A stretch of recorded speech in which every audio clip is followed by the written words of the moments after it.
15 વર્ષથી પાલેજમાં જૂના અને જાણીતા computer, laptop, CCTV camera service, printer repairing તેમજ નવા અને જૂના કોમ્પ્યુટર લે-વેચ કરનાર. એડમિશન ફોર્મ તેમજ તમામ સરકારી ફોર્મ ઓનલાઈન ભરી આપવામાં આવશે. ભરૂચ જિલ્લા કલેક્ટરના જાહેરનામાના હુકમનો દાટ વાળતું આમોદ જંબુસરનું પોલીસ તંત્ર. ઢાઢર નદીના બ્રિજ ઉપર ભરૂચ જિલ્લા કલેક્ટરના ભારદારી વાહનોના પ્રતિબંધના હુકમ બાદ ગેરકાયદેસર પ્રવૃત્તિઓ વિકસી. ગંભીરા બ્રિજ દુર્ઘટના બાદ જિલ્લા અધિક કલેક્ટરના હુકમથી 11 જુલાઈના રોજ તાત્કાલિક અસરથી ઢાઢર નદીના બ્રિજ ઉપર ભારદારી વાહનો પર પ્રતિબંધ ફરમાવી દેવામાં આવ્યો હતો.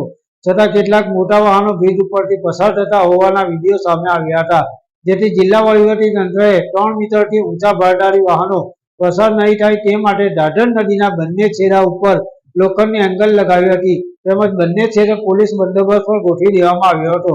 પરંતુ જેમ રાત્રિના સમયે નિશાચરોને શક્તિ બમણી થઈ જતી હોય તેમ કાયદાનું ઉલ્લંઘન કરનાર, ગેરકાયદેસર પ્રવૃત્તિ કરવા માટે ટેવાયેલા કેટલાક લોકો અનબન ઈંટો ભરેલી ટ્રકો પસાર કરીને જિલ્લા સમાહર્તાના હુકમની એસી-તેસી કરી ભારદારી વાહનો પસાર કરી રહ્યા છે.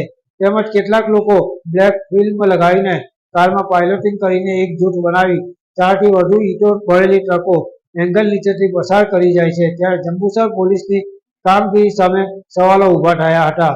યાકુબ પટેલ, ભરૂચ.